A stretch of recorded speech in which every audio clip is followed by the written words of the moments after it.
ایک بار کی بات ہے، ایک خوبصورت اور پرامن گاؤں میں ایک کتا رہتا تھا جس کا نام تھا براؤنی۔ براؤنی کا کوئی مالک نہ تھا، لیکن وہ گاؤں کے سب لوگوں کو اپنا سمجھتا تھا۔ وہ ہر کسی کی مدد کرتا تھا، کبھی کسی دکاندار کا سامان اٹھا کر دیتا، کبھی اسکول جاتے بچوں کو راستہ پار کرواتا، اور کبھی رات کو گاؤں کے داخلی دروازے پر پہرا دیتا۔ لیکن گاؤں کے لوگ اسے زیادہ اہمیت نہ دیتے۔ بعض لوگ کہتے ہیں یہ تو آوارہ کتا ہے، کچھ کہتے ہیں ہٹو کہیں کا، لیکن براؤنی خاموشی سے اپنا کام کرتا رہتا۔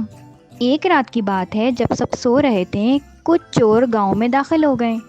وہ ایک امیر کسان کے گھر کا دروازہ توڑنے ہی والے تھے کہ اچانک براؤنی کی بھونکنے کی آواز گونجی، بھو بھو بھو۔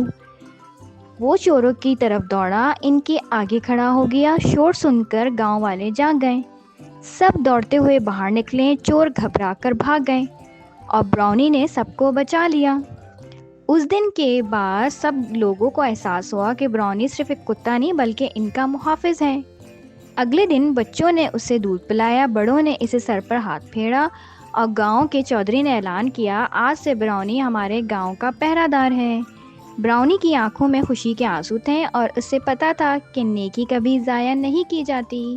کہانی اچھی لگی ہو تو لائک کر دیجیے گا اور چینل کو سبسکرائب کر دیجیے۔ قصہ کہانی وتھ سحر۔